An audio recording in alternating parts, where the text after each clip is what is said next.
Hello, everyone. Welcome back to I See What You're Saying, the Disciplined Listening Podcast. I'm Michael Reddington, and today it is my pleasure to introduce our next guest, George Kohlrieser. There is so much that can be said about George, his credentials, his work, and all he has helped people to achieve in his life. He is an organizational and clinical psychologist. He is a distinguished professor of leadership and organizational behavior at IMD Business School in Switzerland. He founded his own high-performance leadership program, which is typically booked out years in advance. He is a globally sought-after leadership resource, having facilitated programs for countless organizations in over 100 countries. He's facilitated programs at the World Economic Forum, the World Business Forum, and the United Nations. Early in his career, he started out as a hostage negotiator. And during that time, he managed to have himself taken hostage on 4 occasions. And on all 4 occasions, he negotiated a peaceful end to the situation and the safety of all involved. And those experiences led him to publish 2 amazing books, Hostage at the Table and Care to Dare.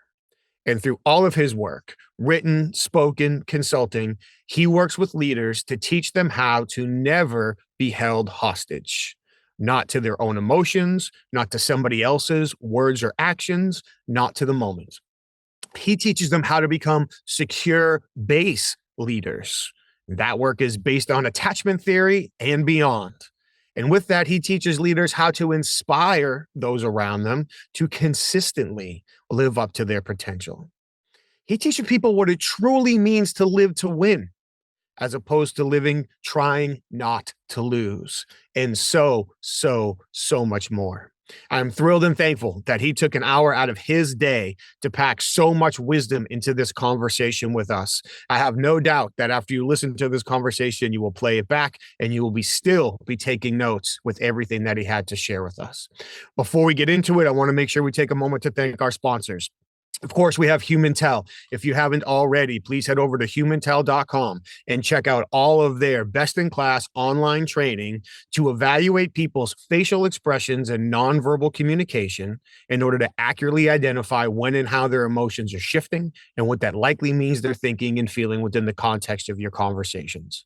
While you're there, you can enter the code INQUASIVE25 for 25% off all of their training programs. I highly recommend the programs. I've done them myself. Please also head over to certifiedinterviewer.com and check out the International Association of Interviewers. That's where you can learn what the qualifications are to become a member. It's where you can explore their online training opportunities, their networking opportunities and resources, their in-person training and education that they offer, as well as the benefits for all individuals and teams that join. That's also where you can explore the Certified Forensic Interviewer designation, see if you meet the qualifications, and explore if that designation is right for your current career status or the levels you're looking to achieve in your career. All that and more can be found over at certifiedinterviewer.com. And please check out inquasive.com. That's where you can learn more about the customized educational programs our clients ask us to facilitate in order to teach their leaders, their negotiators, their sales team, their HR team, and more how to obtain the everyday confession by encouraging people to save face and feel good about sharing more truthful information under stressful circumstances. Of course, thank you all for taking the time to join us for another conversation. We're thrilled to have you back. And now, without further ado, I introduce to you George Kohlrieser. Hello, George. It is so wonderful to see you. Thank you very much for joining us today. You're very welcome, Michael, and a warm morning to you.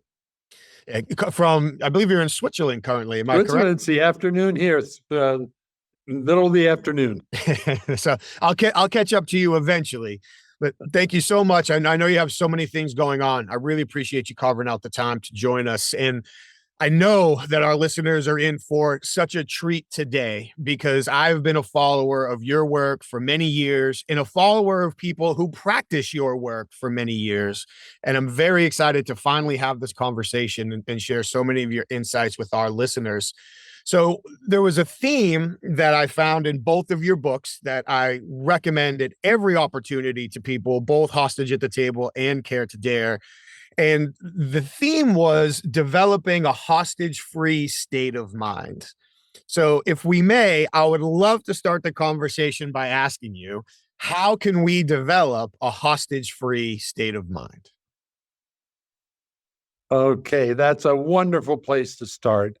And of course, a hostage negotiator for many years, having been held hostage four times myself in domestic violence situations.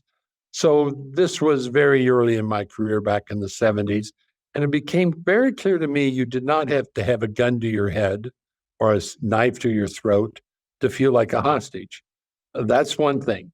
But that you can be a hostage to a boss, to a colleague, to a team member, to a customer, to a supplier, in family life, personal life. You can be a hostage to spouses, to kids, to neighbors, all kinds of things. And you can even be a hostage to yourself. So here's the point. Being a hostage is to be powerless and to feel powerless. And that activates the fight flight reflex. Either you get aggressive or you run, you hide, go inside.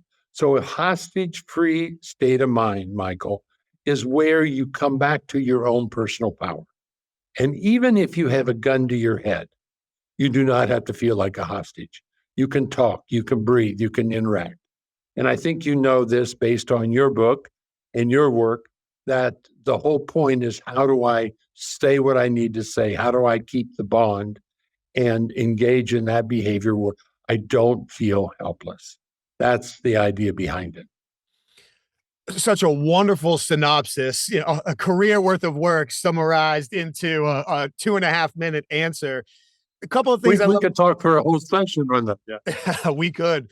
Um, so many things that you said that I love to come back to, but I would like to highlight that I believe that is the most casual anybody could ever say. Well, I've been held hostage 4 times. Like that was sort of like I don't know if people caught that. Like, you just said you've been held hostage 4 times. Like I say, I went out to coffee this morning.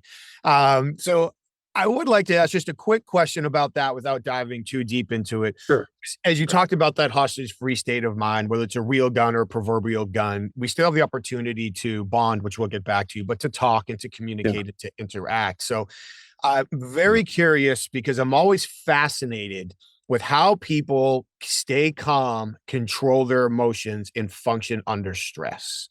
So, to the best that you can recall, when you were held a hostage, and if I remember correctly, some of those were voluntary. Like you brought yourself in and switched Yeah. yourself out for the hostage. So, when you volunteered to be a Yeah. hostage, because who wouldn't?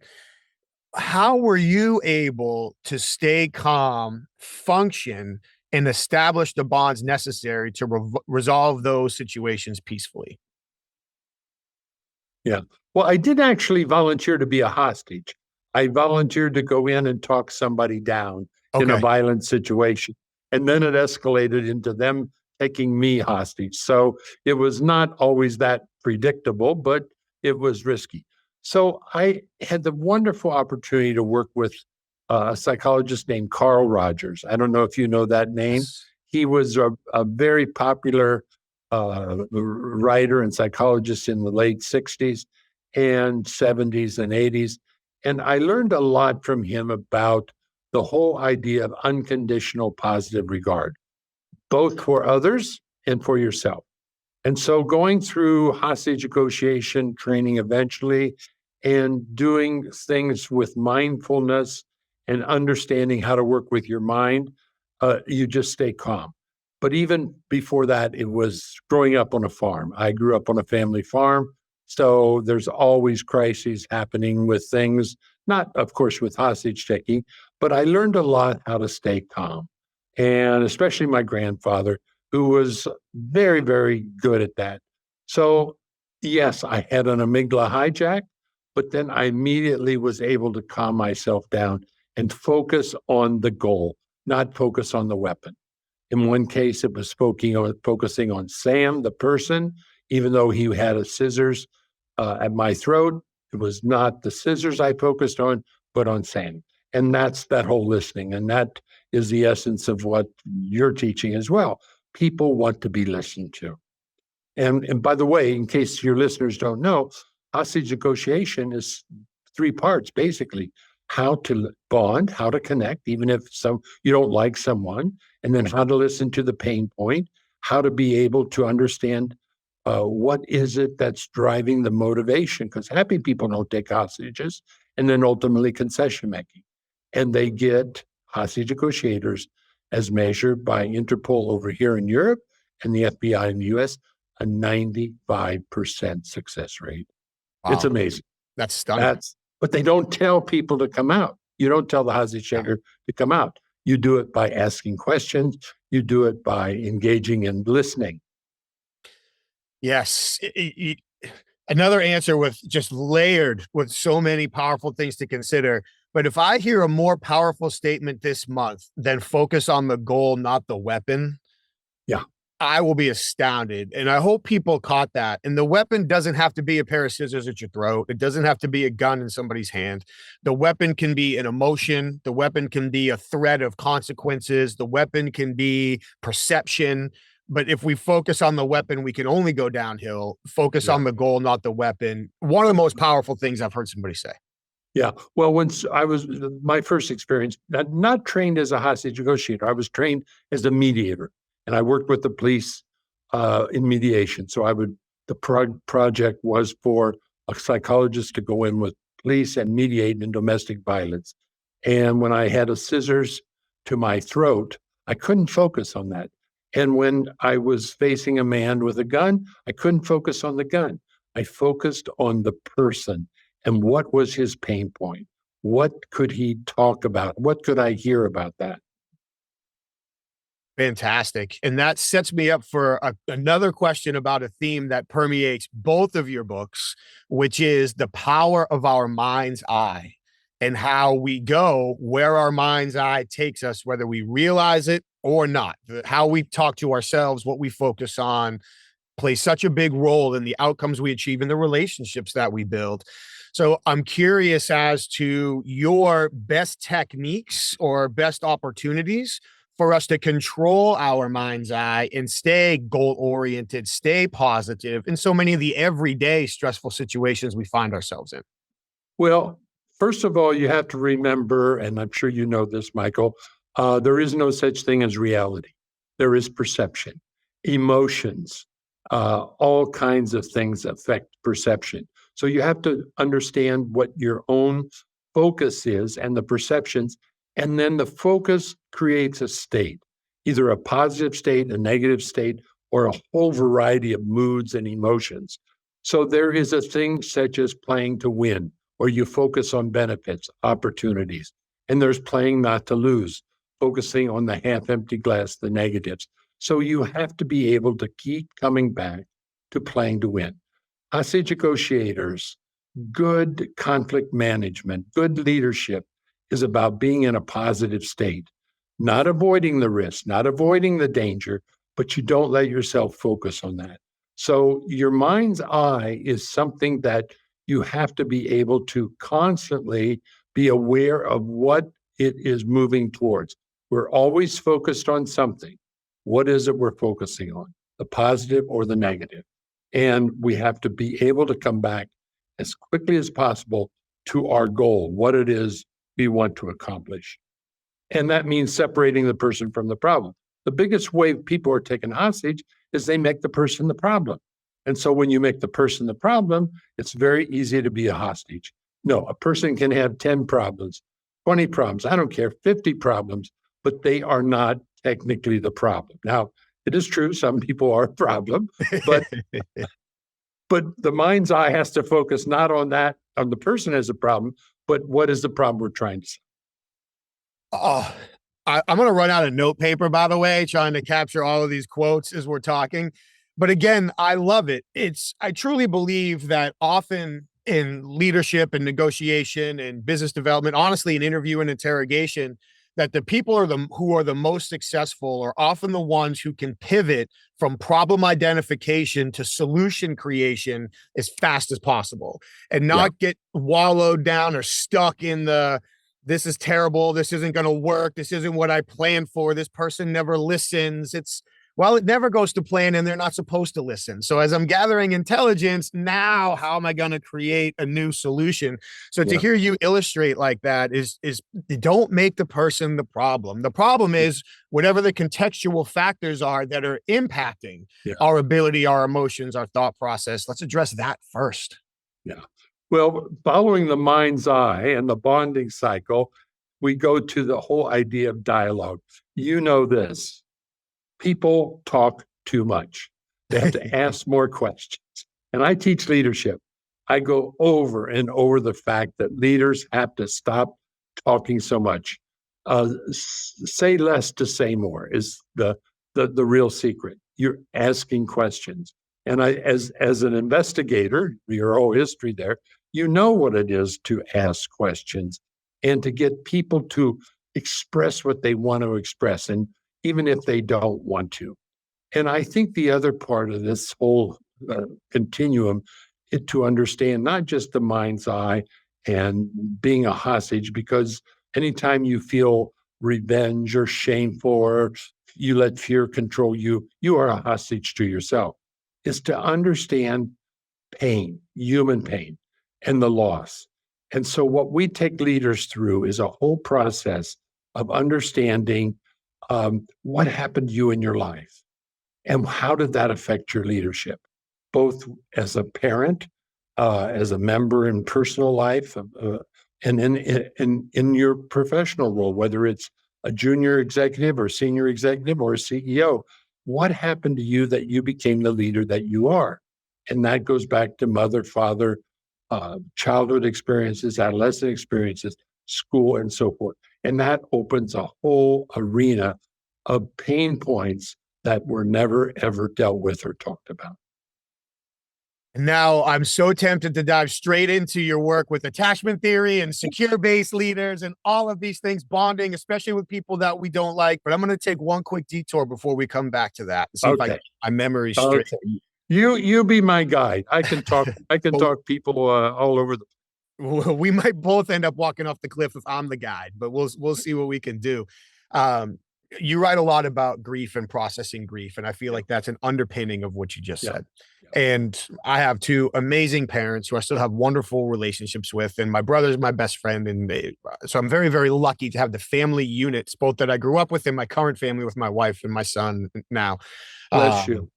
Oh, thank you. But I don't think I was ever intentionally taught to put the grief away, put the negative emotions away. I was never taught that. But I did come from a family of, I did not serve in the military. Both my father and my uncle and their father did. And so kind of that, we don't talk about the tough times, suck it up. You got a job to do, take care of your family, get back in the game. Those were all kinds of things that I just learned growing up. And to a degree, I do think there's value in that. But then there was also grief processing and potentially things that didn't happen. And again, like I have a wonderful family unit, so I'm not trying to oversell the grief aspect.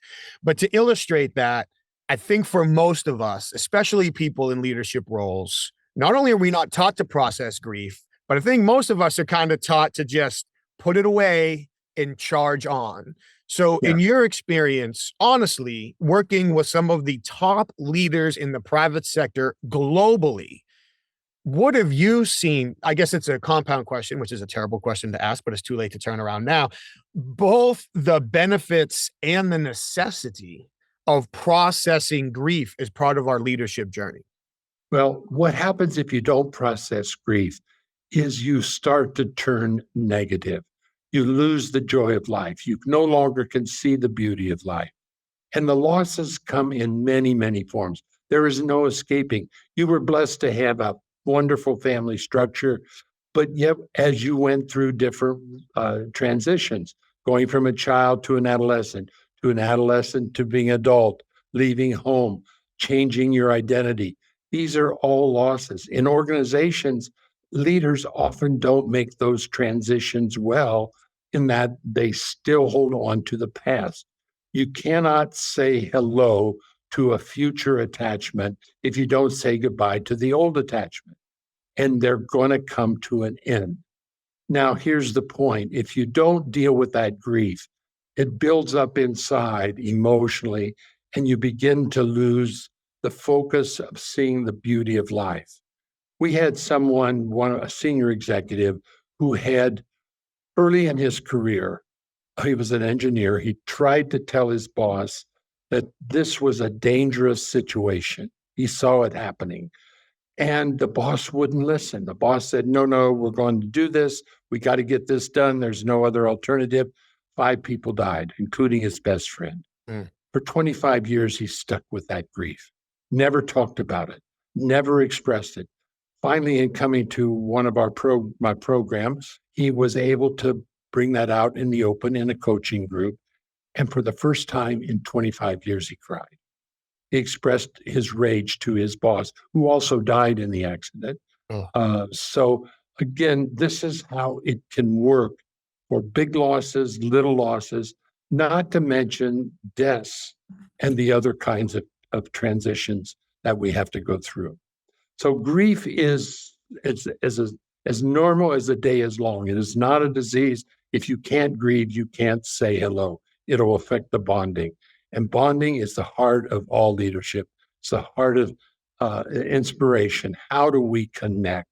And how do we emotionally be available to that connection?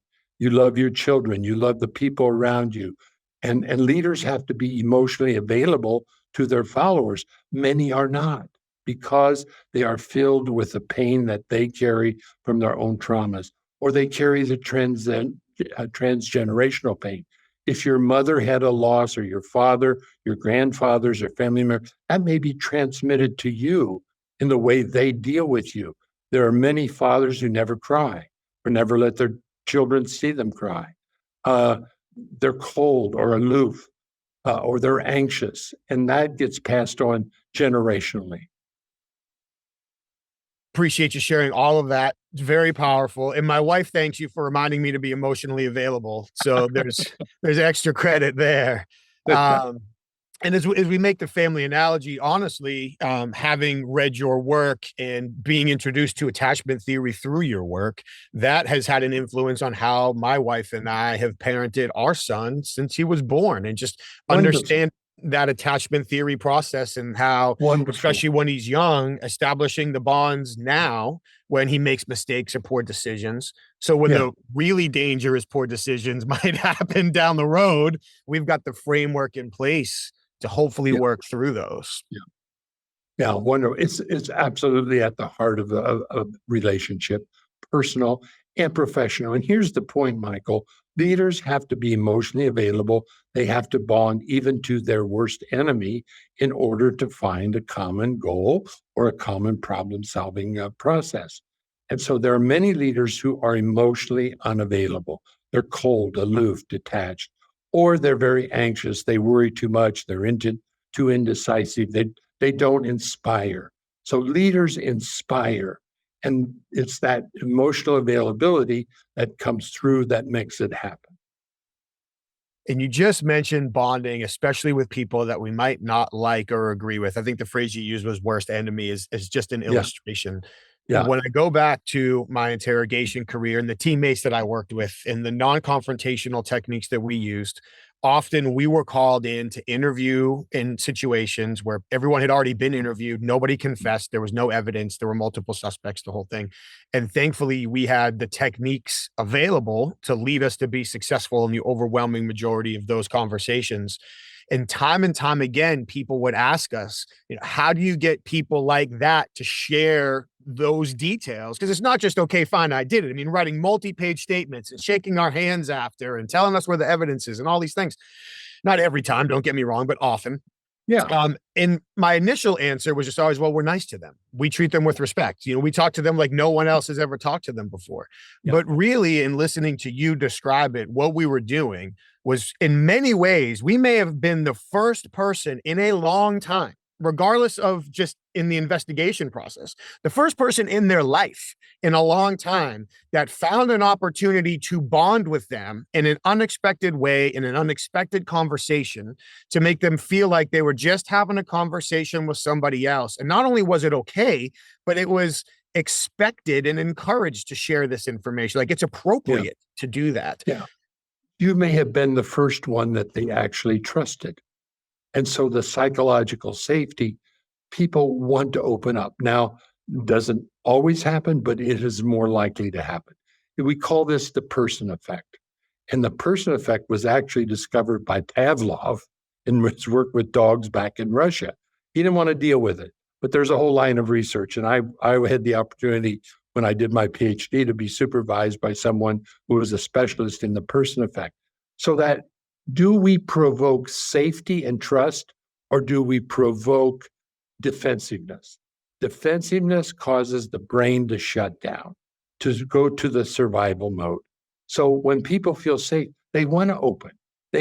We are social bonding. We don't want to be in isolation. So a serial killer, and we have a real problem in the United States with mass murderers and all the shootings and so forth.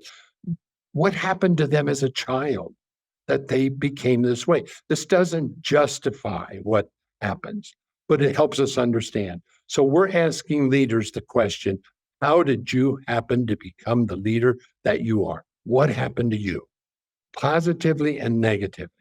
And that opens up that whole arena of pain points, grief, and being able to understand how this affected you. And I'm very blessed to have worked with Warren Bennis, one of the great leaders of all time. He's no longer living.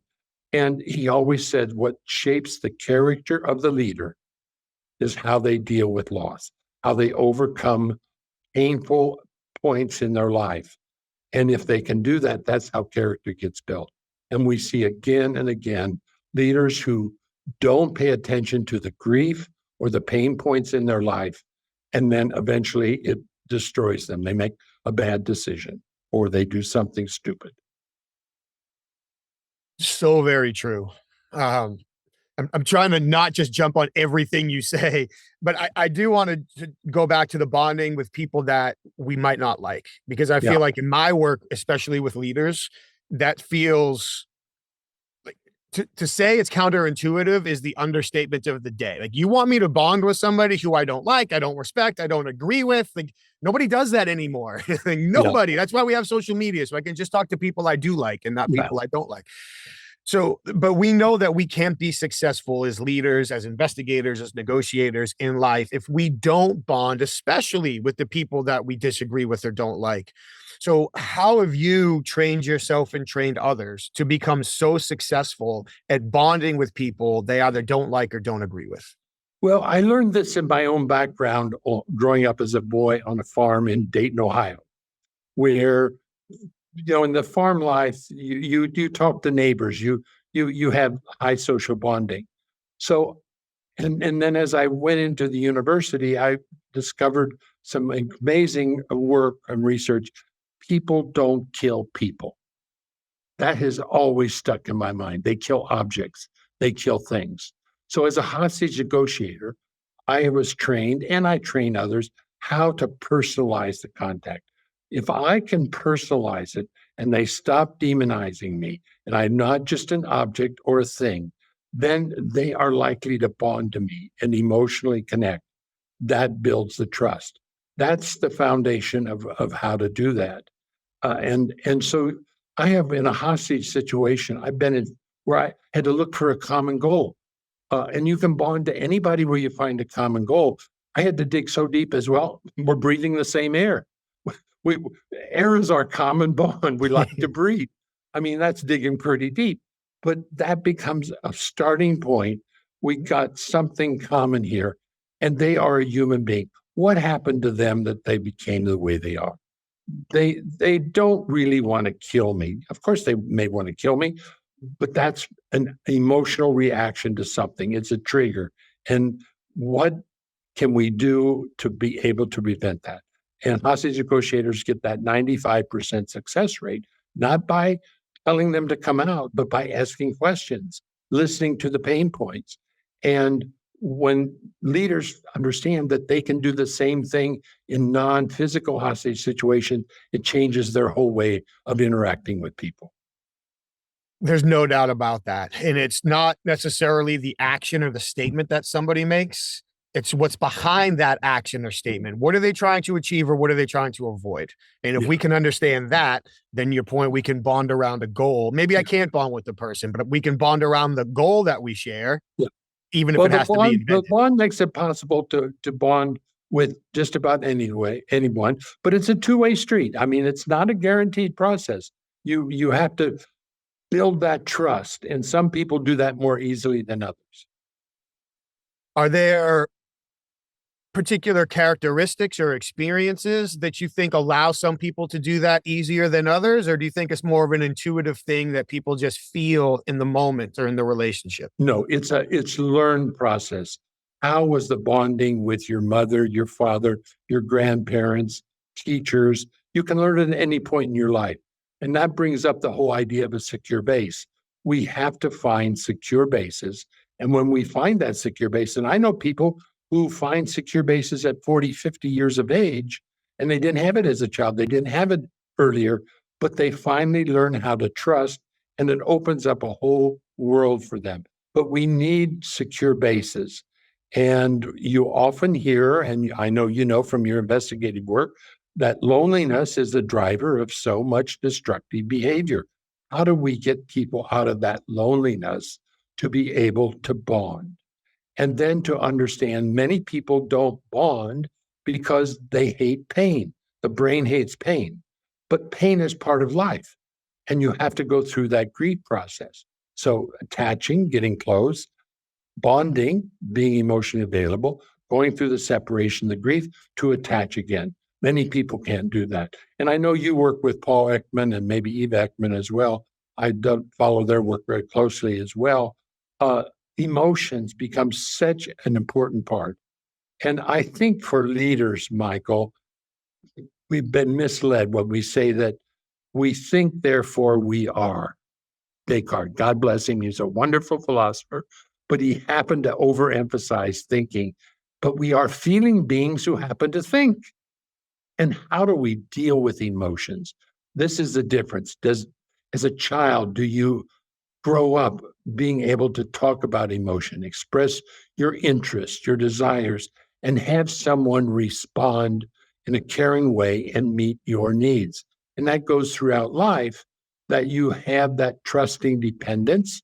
And then you go through being saying no to independence, and then you become interdependent. It's a very, very simple process, but it's complicated as can be when it's really lived out in real life. Oh, certainly. So many dynamics. And especially when you mentioned how we feel. One of my favorite moments teaching in maybe the last 6 or 7 years was I was working with a group, a leadership team, and their CEO kept literally banging the table saying, how do I get our people to do this? I need them to do this. And it was all focused on how does he get his, not the leadership team, but like their hourly team, their frontline team to change their behavior.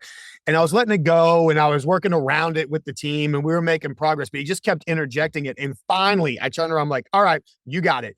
Get your pen at the top of your page, write down, what do I need my people to do? And he's nodding his head. And because I did grow up in New England and sarcasm is my primary language, I let the silence sit for about 3 or 4 seconds. Then I looked him right in the eye and I said, cross it out.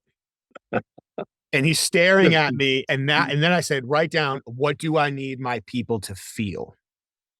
Yeah. Now, if we can figure out what they need to feel in order to do what you want them to do, let's create the experience that generates the feeling. The feeling leads to the action.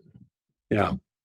I've ended up in my career teaching leaders, senior leaders, board members, and so forth about leading. And there's been a dramatic change, especially since COVID. And that is command and control leadership does not work. Yeah. Leadership is a relationship. You have to inspire, and the followers have power. The customers have power. So leaders have to follow their employees in some respect, and customers in some respect, and be able to engage in building a relationship and taking them somewhere that is going to get a result. And many cannot do that. They micromanage, and they grew up being with parents and grandparents, teachers who always told them what to do. And so they either adapted or they became rebellious. And that becomes part of their leadership.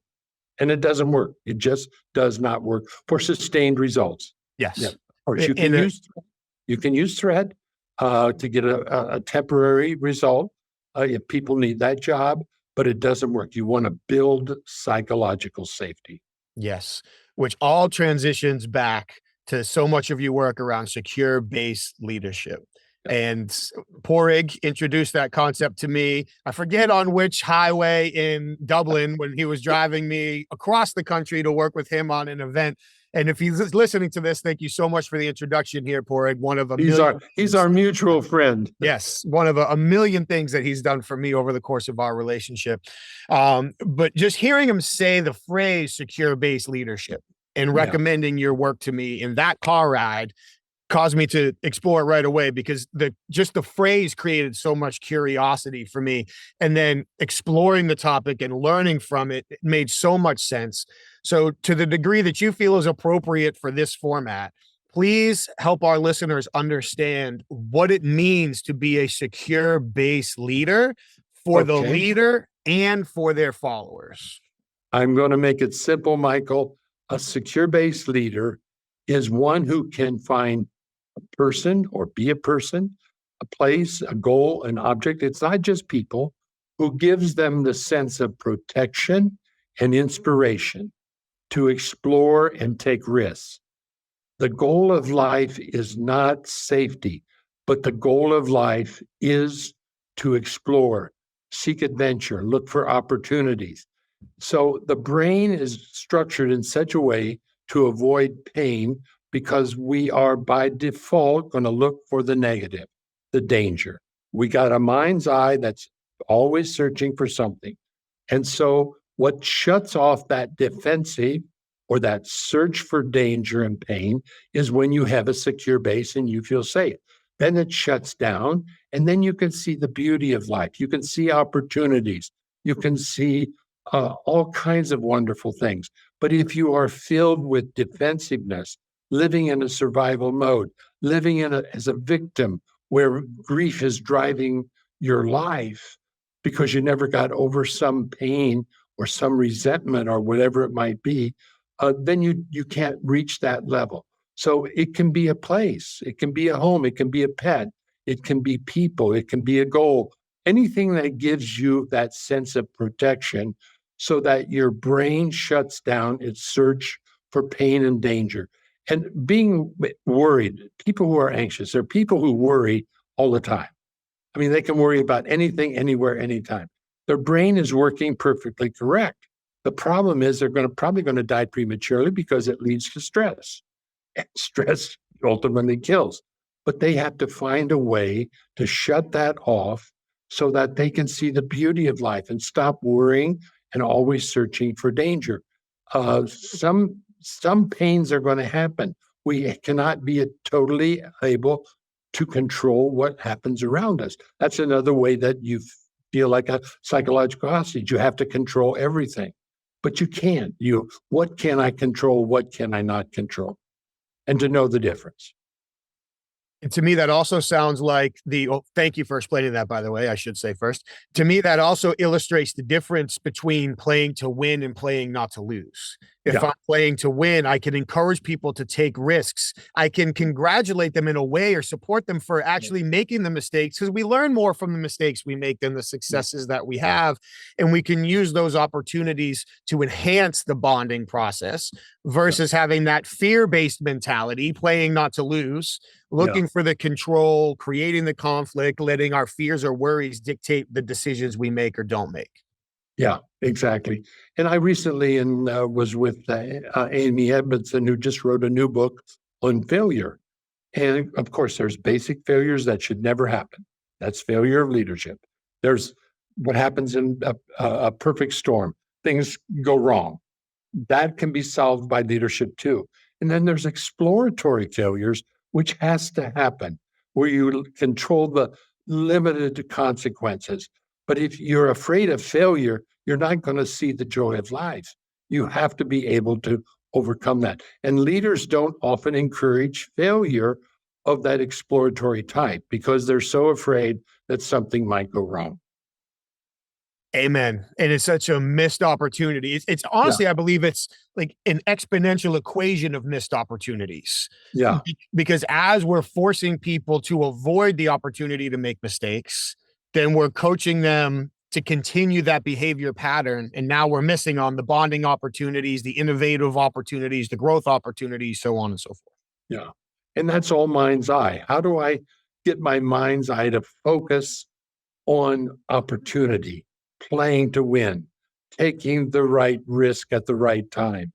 And many people are focused on playing not to lose, which is to avoid pain, avoid conflict, fears, worry, and so forth. And secure based leadership means that I create that secure foundation by being a secure person in myself.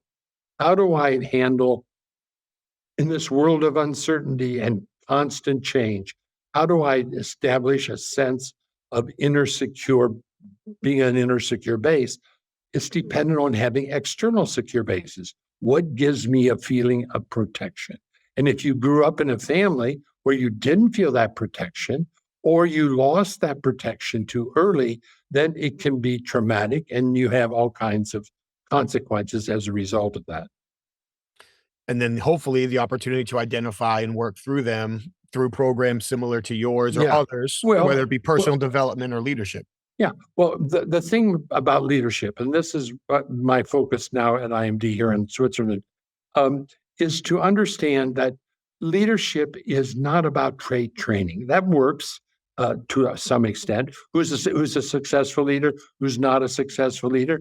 It all depends on what those characteristics are, or understanding cases, looking at cases. But here we use only one case, the person themselves. How do they dig in and understand what blocks them from opening their full potential?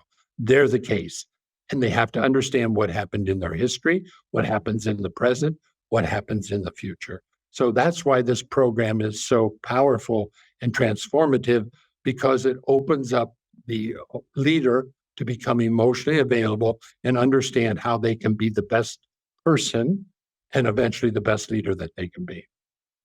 And not only is that so powerful for the individual in the organization if they're in a leadership role, but it ties into, and I know in your book, Care to Dare, you reference Daniel Goleman's work and some other foundational efforts on emotional intelligence. So for people who are into the emotional intelligence learning and development track, this all filters right back into that. It might not seem like it's right down the middle, but it really is. The more we can become self-aware, the more we can become socially aware or aware of others. And then the Yeah. more the combination of that awareness allows us to build successful relationships and make better decisions under stress.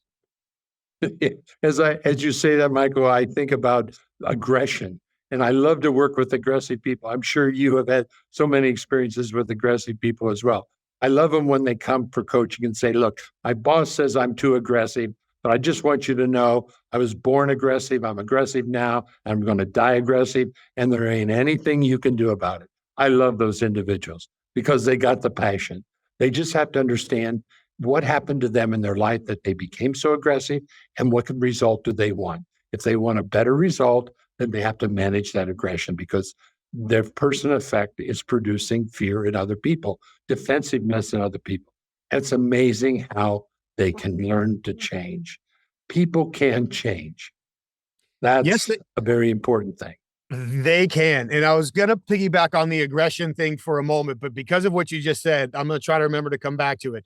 If I recall correctly, I believe it was in Care to Dare, but it might have been Hostage at the Table. So please forgive me. But there's a line where you say, it's actually like a breakout section on one of the pages, where it's a myth that human beings are predisposed to resist change, that we're actually much more available to change than we allow ourselves to think. Could you please dive into that? Yeah.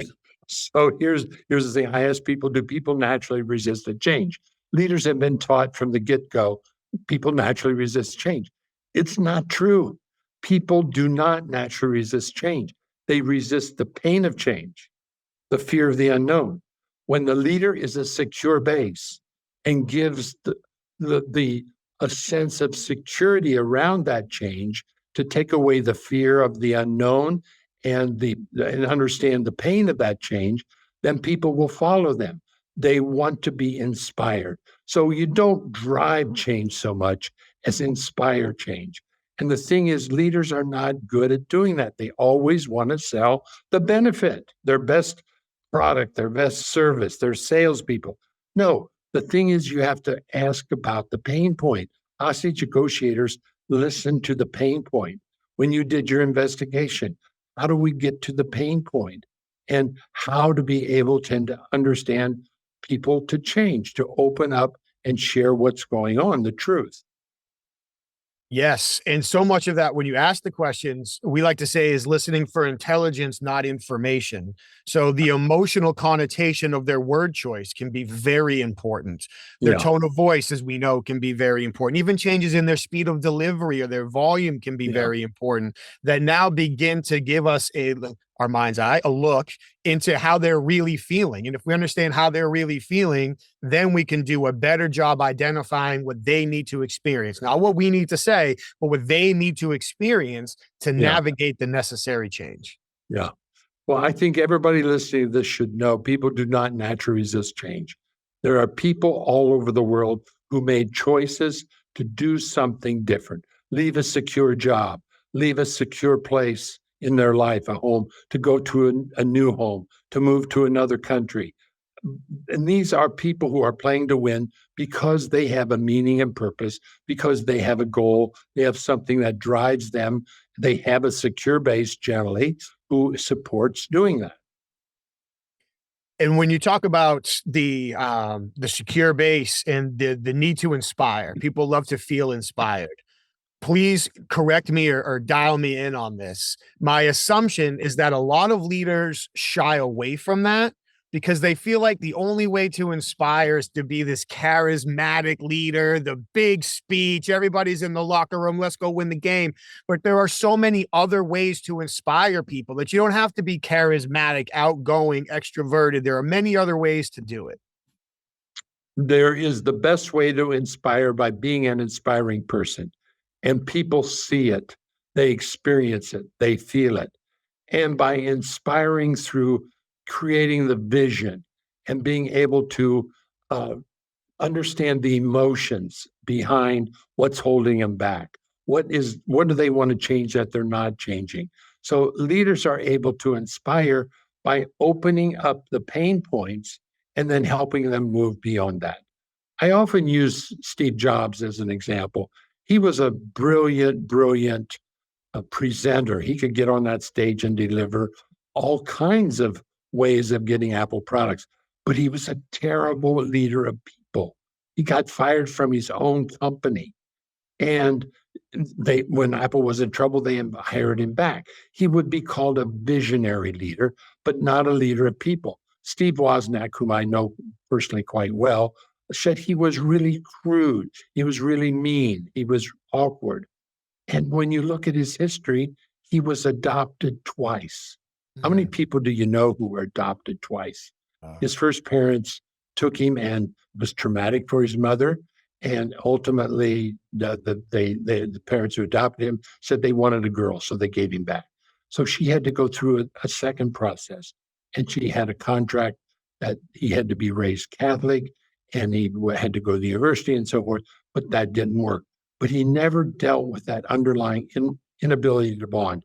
And Gabor Mate talks about this as well, how early trauma is sometimes going to boarding school, sometimes being deprived of necessary caretaking in family or adoption or other events that happen deeply affect the leaders. And they often become very creative, very talented, but not in dealing with people. I have a lot of respect for Steve Jobs. He was truly a visionary leader, but he was not a model for how to deal with people. And that's what we have to do. Teach people that they get a result, teach leaders to understand you get your results by building teams and by being able to inspire people. Yes.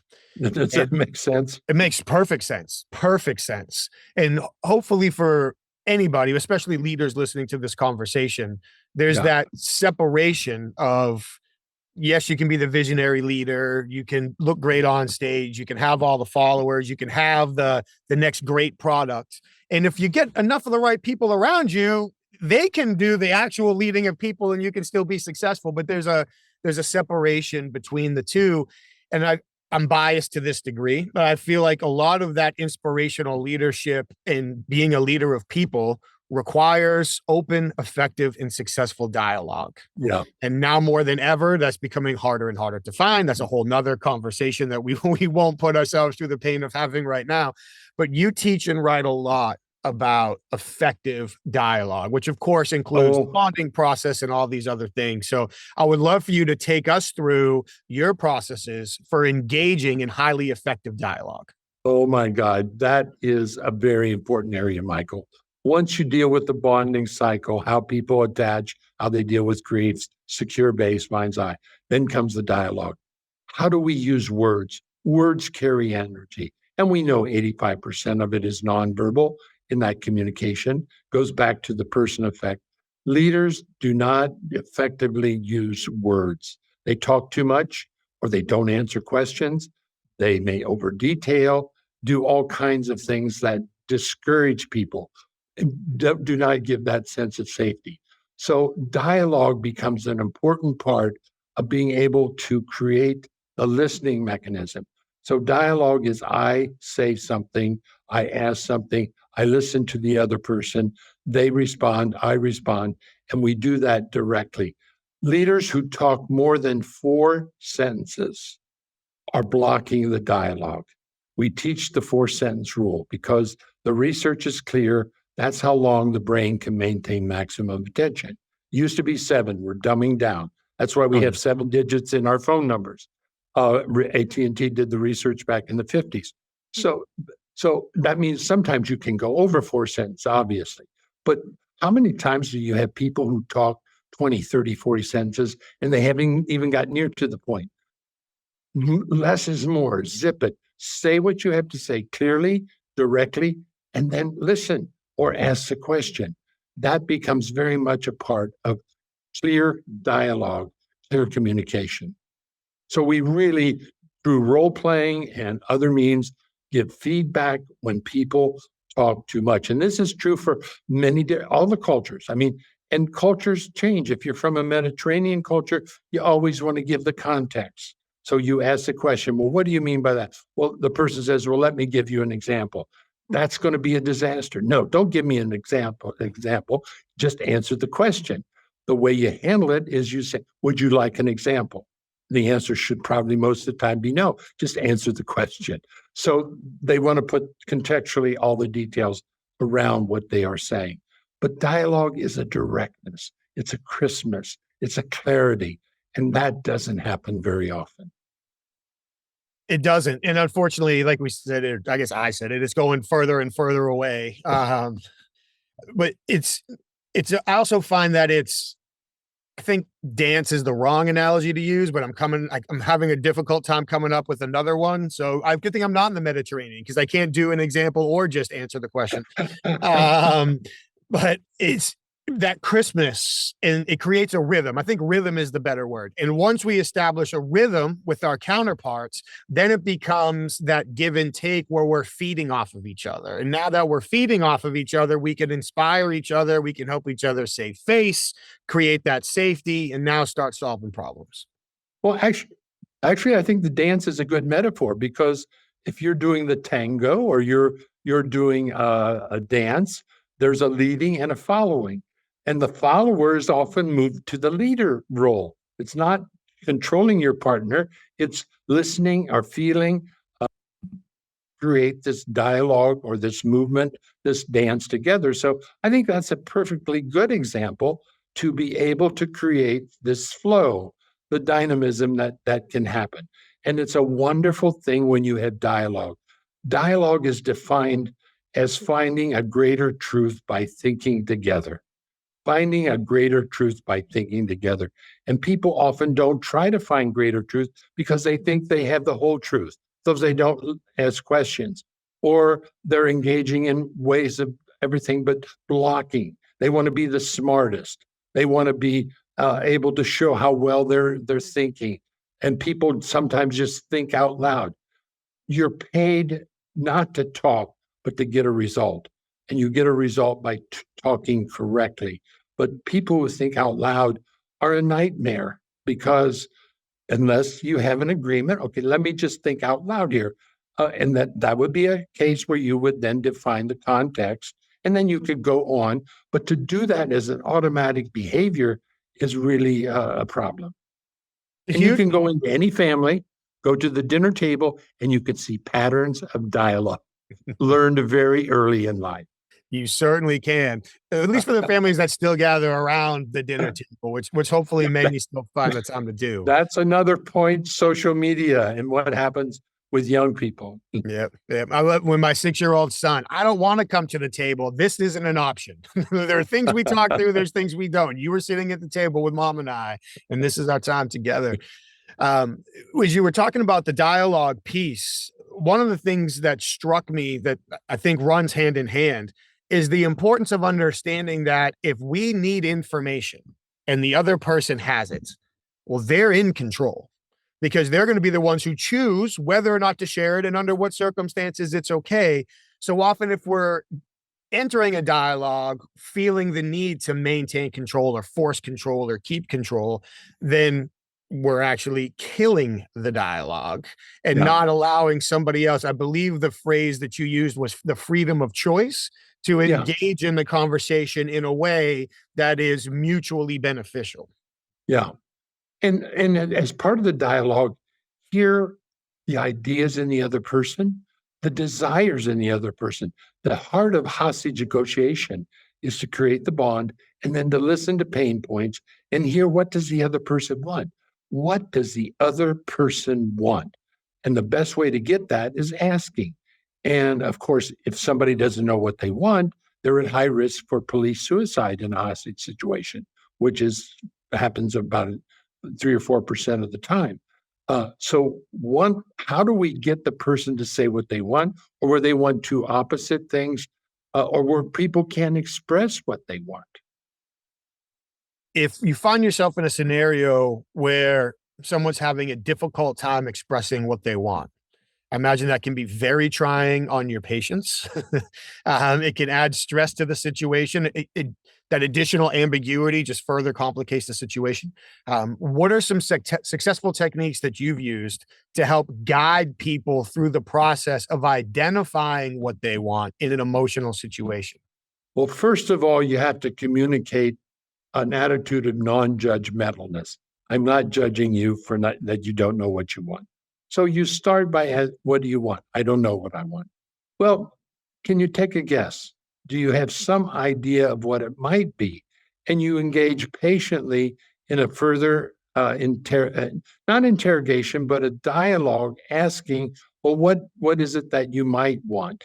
And you then ask questions about, well, what is their dream?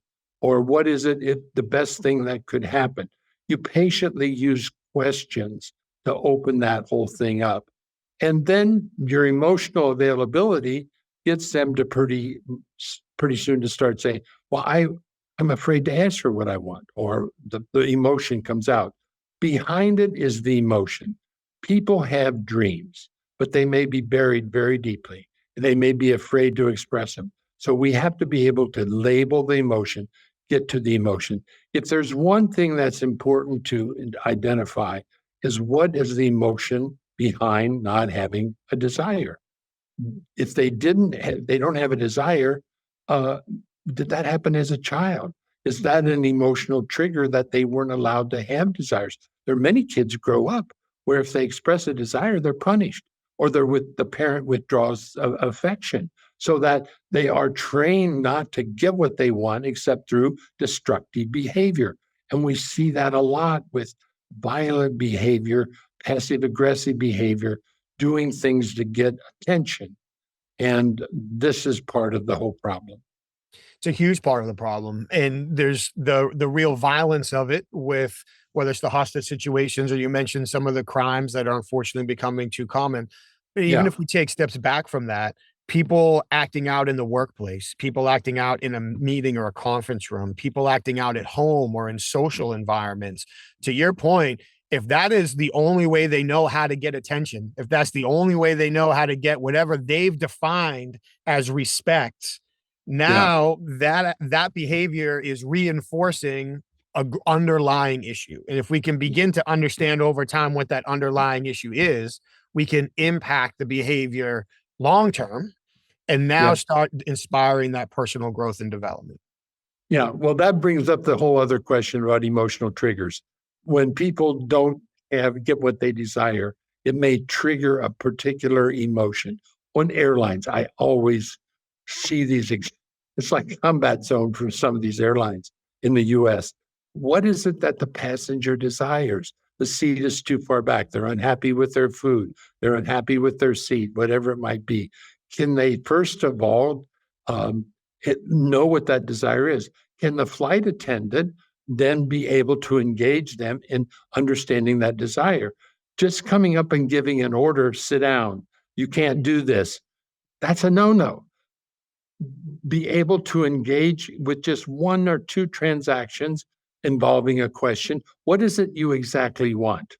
And help me, how can I do that?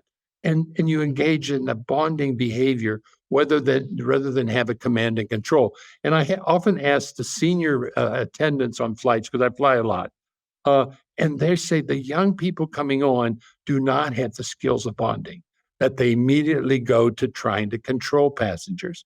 And the minute they try to control, then the whole thing blows out of case. The doctor who got into a fight with a United team, they never asked him if he would change his seat, or they never asked him to consider getting off, and they just said you have to get off. I mean, it was a stupid error that cost United Airlines a lot. All of these transactions are dialogue. And why is it some people can de-escalate very quickly and others cannot? It's in the dialogue. All amazing points. And I'm keeping an eye on the clock over here. I can keep this conversation going for the rest of my afternoon, which would take you well into your evening. And I want to be very respectful of your time. Okay. And I'm so thankful that you've shared so many powerful, impactful ideas and statements and concepts with us today. And if people listening have taken half as many notes as I have, they're much better off for having listened to this conversation than they were before. I know that there are people thinking right now, where do I find more of George Kohlreiser's work? So where can people go to learn more from you, to find your work and engage with you further? Okay. Thank you, Michael. Well, first of all, it's been a real pleasure talking to you. The time has just flown by. To contact me, you can go on LinkedIn, social media. I have email addresses. George Kohlrieser at IMD. I have an organization called Kohlrieser Leadership Institute, which takes the Care to Dare model and the secure-based model down into the organization. You can always read the books. I have many articles out there. I think if you go on Google, go on LinkedIn, if you contact me, I will respond. It may take more than 24 hours because I get a lot of emails, many more than they can be handled, but I do respond. And I'm always happy to give resources, talk to people, and help them think through what it is that is, starting with your first question, how they can become hostage free. Because life is for enjoyment. Life is for adventure. It's not for suffering. It's not to be a victim, and too many victims are out there. Way too many. And unfortunately, many of them are victims. Many of them are also self-labeled victims. Yeah. That can begin to create the downward spiral from there. Yeah. For people who are listening, I know I've said it before, but I have found your work to be so transformational. I recommend your books in nearly all the courses that I teach. So if people are listening to this, I can't recommend it enough. Please take the time, explore George's work, dive into it. If you can make it to Switzerland, which I have yet to do, find the time, make it out there. It is well worth the investment from everybody I've spoken to who's gone through the experience. Okay. Wonderful. Thank you so much, Michael. Thank you. I appreciate you joining us today. Stay safe, and hopefully we'll see each other again soon. Okay. Bye. And never be a hostage to anyone, anything, or even to yourself. Yes, sir. Roger that. Take care. Thank you. Bye, Michael. George, thank you so much for such a wonderful conversation. I appreciate all of the wisdom that you shared, all of the stories, all of the examples. We'll have links to all of your resources. I truly appreciate it. Thank you. And in that conversation, you said so many profound things that were just statements that naturally flowed in the conversation, but really caused pause to stop and think. Things like happy people don't take hostages. Well, that's true, but not only is that true in the real sense, it's very true in the metaphorical sense as well. When we're happy, we don't hold other people hostages with our words, our actions, our emotions, and we don't hold ourselves hostages as well. Focus on the goal, not the weapon. We could have spent an hour talking about that line alone. Again, it's true as you said it, but it's also true metaphorically as well. Don't make the people the problem. I love the thought process around people don't fear change. They fear the fear of the unknown is really what they're focused on. And then the line, find greater truth by thinking together. Some of the more profound lines I've heard in any conversation that I've had professionally. Thank you so much.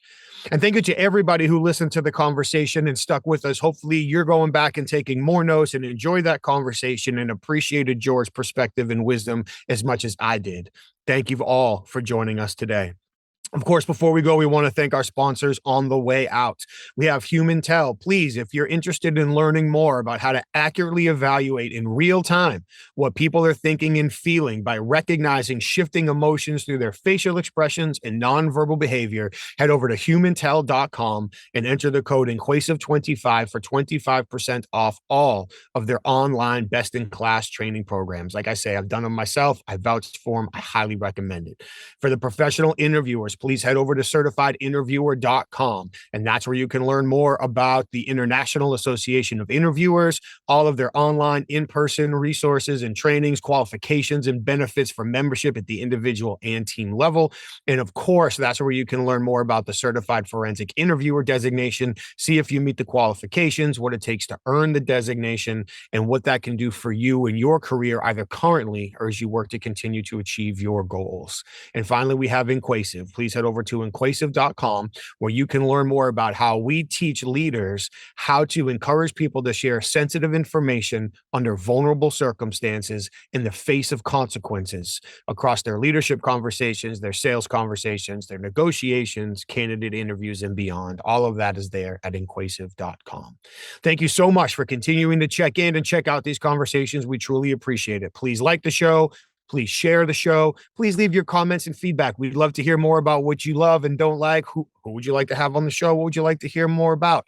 Please share it with your friends and subscribe. We truly appreciate you being here every week. Thank you all very much. Stay safe, take care of each other, and we'll see you next time.